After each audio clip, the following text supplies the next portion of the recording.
নমস্কার, স্বাগত সবাইকে আমার দ্বিতীয় পর্বের ভিডিওতে। আজ দ্বিতীয় পর্ব শুরু করছি।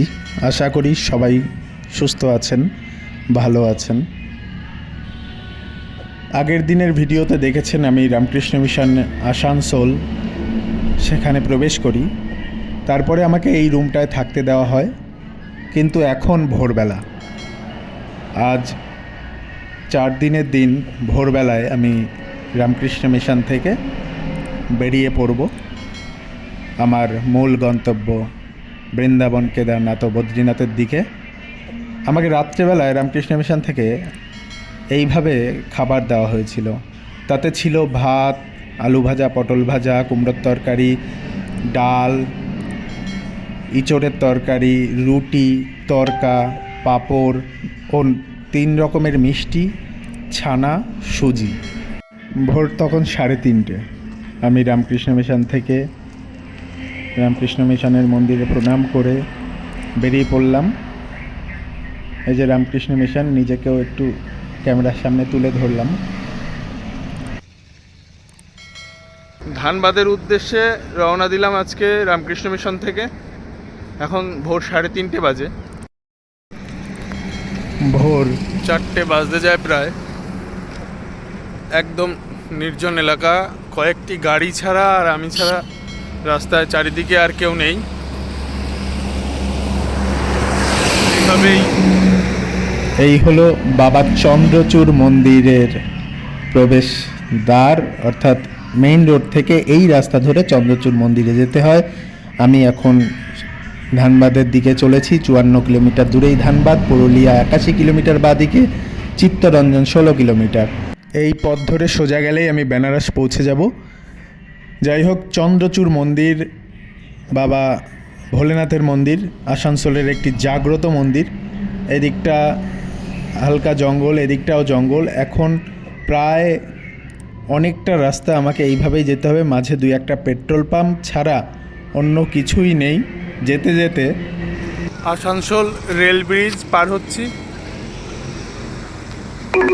এই হলো আসানসোল থেকে দিল্লি যাওয়ার যে রেল ব্রিজ, সেই রেল ব্রিজ পার হয়েই আমি যে জায়গাটায় পৌঁছাই প্রথমেই, সেই জায়গাটার নাম বড়িরা। বড়িরা থেকে প্রায় 5 কিলোমিটার হাঁটার পর আমি একটা জঙ্গল দেখতে পাই, ঘন জঙ্গল, এবং তার পাশে একটা কারখানাও ছিল, জানি না উল্টোর সাইডে কিসের কারখানা। তারপরে আরও 2 কিলোমিটার গিয়ে আমি একটা পাহাড় দেখতে পাই। এখানে না আছে কোথাও সাইনবোর্ড, না আছে কিছু। এখন প্রায় কিছুক্ষণ এই পথ ধরে চলতে হবে ব্রিজের তলা থেকে। ততক্ষণ একটা কথা জানিয়ে রাখি, আসানসোলের যে চন্দ্রচূড় মন্দিরের কথা বললাম, সেই মন্দির হচ্ছে বিভিন্ন দেবদেবতার মন্দির দিয়ে সাজানো এক ভোলেনাথের মন্দির, যেখানে লোকনাথ বাবার মন্দির রয়েছে, রাম সীতার মন্দির রয়েছে, রয়েছে নানান মহাপুরুষের জন্য স্থান। সেই জাগ্রত মন্দিরে বহু দূর দূর থেকেই মানুষ এসে থাকেন। তার নাম চন্দ্রচূড় ধাম। যাই হোক, ব্রিজ পার করে দেখলাম এরকম কিছু পড়ে থাকা ধাবা বা হোটেল, যেগুলো এই ব্রিজ হওয়ার পরে বন্ধ হয়ে গেছে। যখন নতুন করে হাইওয়ে হয়, এই ধরনের কিছু ব্রিজ করা হয়, যে কারণে গাড়িগুলো এখান থেকে যেতে পারে না, তাই সেই হোটেলগুলো বন্ধ হয়ে গেছে। একটা মন্দির ছিল, মন্দিরের পাশ থেকে আবার হাঁটতে থাকি। খানিকটা আসার পরে অন্তত একটা দোকানের খোঁজ পাওয়া গেছে। এখানে একটু বসে বিশ্রাম করে একটু জল খাবো, তারপরে আবার 2-10 মিনিট পরে আবার রওনা করব আমার মূল লক্ষ্যের দিকে। দেখেছেন এই রাস্তাটা এদিক থেকে গ্রিল করে দেওয়ার কারণে, এই যে গ্রিলগুলো করে দিয়েছে যাতে না আসতে পারে কেউ, গাড়ি দাঁড় করাতে না পারে। কত দোকান, কত হোটেল সব বন্ধ হয়ে গেছে। এতে যারা পথযাত্রী বা যারা গাড়ি নিয়ে অনেক সময় বেরিয়ে আসেন, তাদেরও অসুবিধা হয়। আবার কিছুটা হাঁটার পরে একটা নদী দেখতে পাই, বারাকার নদী। আসানসোল থেকে ধানবাদের দিকে যেতে এই নদীটা পড়ে। খুব সুন্দর এলাকা, খুব সুন্দর দৃশ্য। এটা পার করে একটা জঙ্গলও পাই আমি, সেটা আর ক্যামেরাবন্দি করা হয়নি। তারপর আসানসোল থেকে অনেকটাই রাস্তা, প্রায় 10-12 কিলোমিটার আসার পর, 12 কিলোমিটারই, কারণ 54 কিলোমিটার দেখেছিলাম, এখানে দেখা যাচ্ছে 42 কিলোমিটার। তার মানে 12 কিলোমিটার আসার পরে আমি এই বোট পার করে আরও 1-2 কিলোমিটার হেঁটে প্রায় 14 কিলোমিটারের মাথায় আমি এই দোকানটার সামনে বিশ্রাম করি। এই দোকানদার কিছুক্ষণ পরে এসে আমাকে কটা ফল ও একটা ডাব, এই যে ফল আর ডাব, আমি ডাবটা খাই, দুটো ফলও খাই, দুটো ফল খেয়ে আর বাদ বাকিগুলো ব্যাগে নিই। আর ভাবতে অবাক লাগছিল যে হ্যাঁ, এখনও মানুষের মধ্যে মানসিকতা, মানবিকতা দুটোই রয়েছে। যাই হোক, সেখান থেকে আমি বিকাল 4টের পরে রওনা করে দিই আবার ধানবাদের দিকে। আমি তো হেঁটেই চলেছি, কিন্তু আপনাদের একটু সাপোর্ট চাই। আপনারা যদি একটু সাবস্ক্রাইব করে আমার ভিডিওটি লাইক কমেন্ট করেন, আমারও ভালো লাগবে যে হ্যাঁ, আমি ভিডিও ছাড়ছি, সবাই দেখছেন। এই পর্যন্ত যারা এসেছেন তাদেরকে আমি অশেষ ধন্যবাদ জানাই এবং দয়া করে সাবস্ক্রাইব করে রাখবেন। আমি আরও ভিডিও পরবর্তীকালে কেমনভাবে বানালে, কেমনভাবে ভিডিওতে কথা বললে ভালো হবে, সেটাও আপনাদের কাছ থেকে আশা করব, কমেন্টে জানাবেন। এরপরে দেখতে পাচ্ছেন হঠাৎই ঝড় চলে আসে। আমি তাড়াহুড়ো করে যাওয়ার সময় এই পাহাড়টা একটু দেখে নিয়েছিলাম যে ঝড়টা কীরকমভাবে এসেছে। দেখুন গাছের পাতাগুলো নড়ছে। আমি এখান থেকে খুবই তাড়াতাড়ি আমি একটা দোকানে চলে যাই। এরপরে আর ভিডিও করা হয়নি, ডাইরেক্ট দোকানে গিয়ে বসে ভিডিও বানাই। সেখানে অনেকক্ষণ আমাকে বসে থাকতে হয়, প্রায় 2-3 ঘন্টা বৃষ্টি হয়, যেই কারণে আমার হাঁটা ওখানেই বন্ধ হয়ে যায়। আমি কিছুটা পিছিয়ে পড়ি আজকের দিনের মতন।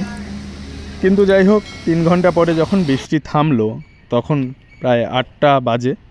আমি আবারও ধীরে ধীরে হাঁটা শুরু করি। সেখান থেকে হাঁটতে হাঁটতে অনেকটাই পৌঁছাই, প্রায় 8-9 কিলোমিটার যেতে পারি। যাওয়ার পরে আর জায়গা পাচ্ছিলাম না, কোথাও থাকবো, কোথায় কি করব। তারপর একটা সময় ভাবলাম পুরো রাতটাই হাঁটবো, কিন্তু না, কিন্তু সেটা আর পারলাম কোথায়। হঠাৎই দেখি মোবাইলে চার্জ নেই। মোবাইলের চার্জ কম থাকার কারণে মোবাইল অফ হয়ে যায়। মোবাইল অফ হয়ে যাওয়াতে মনটা খুব খারাপ হয়ে গেল যে এখন কি করব, আজকে থাকার জায়গাও হয়নি। কিন্তু হঠাৎই একটা দোকান পেলাম, সেই দোকানেই খাওয়া দাওয়া করলাম। খাওয়া দাওয়া সেরে বেরিয়ে পড়লাম। আবার এতক্ষণ মোবাইলে একটুও চার্জ ছিল না, চার্জ দিলাম একটা দোকানে। দোকানটার নাম শিবম হোটেল। চার্জ দেওয়ার পরে কিছুটা স্বস্তি পেলাম, তাই আবারও হাঁটা শুরু করি। এখন প্রায় 11টা, সাড়ে 11টা বাজে। যতটা সহজ মনে হয় ততটা সহজ নয় আসলে। আজকে এই যে এখন 10:30টার পরে 11টা বাজতে যায়, আমি এখনও কোথাও থাকার জায়গা পাইনি। এবং এই দিকটা দেখুন, জঙ্গল। ওই একটা কারখানা দেখা যাচ্ছে, কিসের তাও জানি না। শেষমেশ একটা জায়গা জোগাড় করা গেছে। এই যে সিঁড়ি দিয়ে উপরে উঠে এসে এইখানে কেউ থাকে না। এই যে দেখা যাচ্ছে আমার বিছানা রেডি, একটা চাদর পেতেছি, আর এই যে মশারি আর এই কম্বল গায়ে দিয়ে তার উপর দিয়ে মশারিটা নিয়ে নেব। বিছানা একদম রেডি। এই যে ব্যাগ, জলের বোতল, তারপরে ঠাকুর রক্ষা করবে। জয় সুখহরি। কি ভাবছেন পরপরই কি করে আবার সেই দিয়ে নেমে যাচ্ছি? না, তখন বাজে প্রায় 3টে। হঠাৎই 2:30টার দিকে আমার এত ঠান্ডা লাগছিল, মোবাইলে দেখি যে 21 ডিগ্রি সেলসিয়াস, উপর থেকে কুয়াশা পড়ছে বৃষ্টির হওয়ার কারণে। আমি ঠান্ডায় ওখানে শুতেই পারিনি, তাই আবার ব্যাগ ঘাড়ে নিয়ে কম্বল পেঁচিয়ে গায়ে, এত ঠান্ডা, বেরিয়ে পড়ি রাস্তার দিকে। অনেকটা এগিয়েও যাই, প্রায় 4 কিলোমিটার। হঠাৎ মনে পড়ে আমি ওখানে আমার লাঠিটা ফেলে আসি। আবার পিছনে 4 কিলোমিটার ঘুরে পিছন দিকে গিয়ে সেইখানে পৌঁছে লাঠি নিয়ে আবার আমি ধানবাদের দিকে রওনা করি। যে জায়গাটায় ছিলাম সেটা ধানবাদ থেকে প্রায় 35 কিলোমিটার দূরে। তো আজকে একটু বেশি হাঁটা হবে। এই যে রাত্রেবেলায় দেখতেই পাচ্ছেন 3:30 বাজে। হাঁটতে হাঁটতে কখন দিনের আলো ফুটে গেছে খেয়াল করিনি। নিজের মন মতন ঠাকুরের নাম করতে করতে হেঁটে চলেছিলাম। প্রায় 5 কিলোমিটার চলে এসেছি। আমি যেখানে রাত্রে ছিলাম জায়গাটার নামটা ঠিক জানি না, যেহেতু রোডের মাঝ বরাবর। তো এখন যে জায়গাটায় আছি সামনে, এই জায়গাটার নাম খড়কাবাদ। যে জায়গা দিয়ে হেঁটে যাচ্ছি পাশে একটা ছোট হোটেলও দেখতে পাচ্ছি, ঠিকানা হোটেল ঠিকানা। আসলে এগুলো দেখানোর কারণ হচ্ছে রাস্তা দিয়ে অনেক মানুষ গাড়িতে বা যেভাবে হোক যান বা যেয়ে থাকেন, তাদের অনেকটা সুবিধার্থে এই ধাবাগুলো আমি দেখিয়ে দিচ্ছি। গাড়ি যেভাবে যাচ্ছে আমি অনেকটা সাইড দিয়েই হাঁটছি। সামনে দেখতে পাচ্ছেন কত উঁচু রাস্তাটা, এরকম বারবার উঁচুতে উঠতে হয় আবার নামতে হয়। পায়ে হেঁটে কষ্টটা এটাই যে উঠতে হয় নামতে হয়, তাছাড়া এমনি মোটামুটি সব ঠিক আছে। এদিকটা একটু উঁচু মতন জায়গা, একদম জঙ্গলও নয় আবার মাঠও নয়, এরকম পরিস্থিতি। ঝাড়খণ্ডের ভূগর্ভে এখন আমি। সামনে আর একটা দেখুন, প্রতি 1 কিলোমিটার অন্তর অন্তর একটা একটা করে রেস্টুরেন্ট বা হোটেল, লাইন হোটেল, ধাবা আপনারা পাবেন। এই জায়গাটা পশ্চিমবাংলা থেকে ঝাড়খণ্ডের ভিতরে প্রায় 30 থেকে 35 কিলোমিটার আসার পর এখানে এসে জানতে পারি যে এখানেও বাংলা ভাষা চলে রীতিমতন। অনেকটা পুরুলিয়া টান বা বাঁকুড়া টানে, তবে বেশ ভালো লাগলো।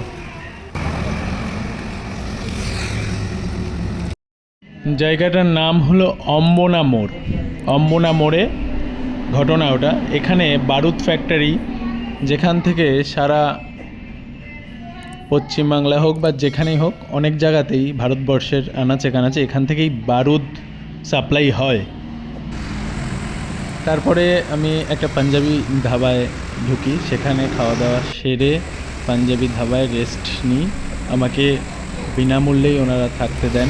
আমি যে কোনো ধাবায় থেকেছি সেখানেই খাওয়া দাওয়া করলেই বিনামূল্যে দুপুর টাইমটা বিশ্রামের জায়গা দিয়েছেন।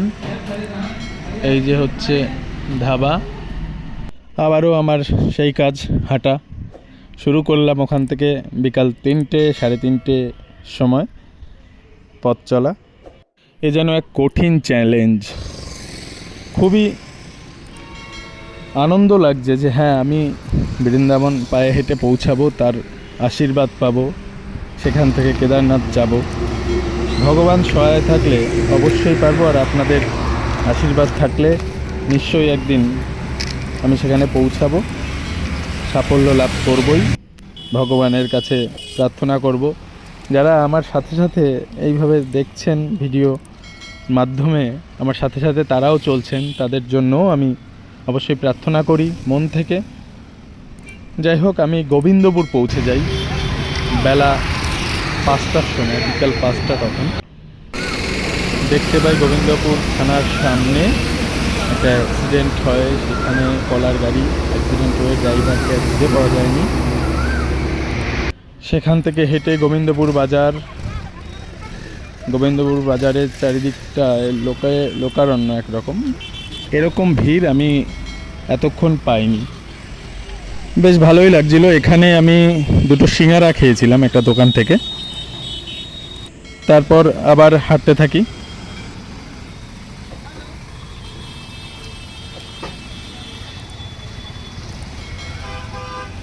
সন্ধ্যা নেমে আসছে। আজকের প্রায় দিনও ফুরিয়ে আসলো। এরপরে থাকার ব্যবস্থার খোঁজ করতে হবে।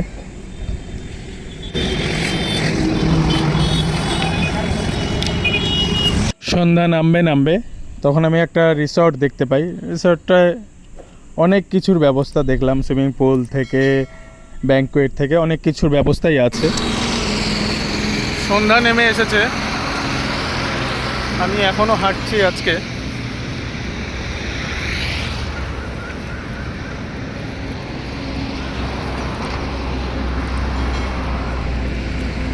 হয়ে গেছে রাত, তখন 10টা বাজে। আমি ধানবাদ পার করে 4-5 কিলোমিটার চলে এসেছি। এসে আবার আমার নজরে পড়ে এইচপির পেট্রোল পাম্প। যেমন নজরে পড়েছে, আমি সাথে সাথে ভিতরে গিয়ে ওখানে কথা বলি ওনাদের সাথে, পেট্রোল পাম্পে যারা ছিলেন তাদের সাথে। তারা আমাকে আবারও একটি রুম দেয়। এরকম থাকার মতন ব্যবস্থা হওয়ার সাথে সাথে আমি বিছানা করে সেখানে শুয়ে পড়ি, ঘুমিয়ে যাই। কিন্তু পরের দিনের গল্প জানতে হলে আবার আপনাকে সাবস্ক্রাইব করতে হবে, লাইক করতে হবে, কমেন্ট করতে হবে। তাহলে পরের দিনের ভিডিও আপলোড করলে আপনি পেয়ে যাবেন। ভালো থাকবেন। রাধে রাধে, হরে কৃষ্ণ।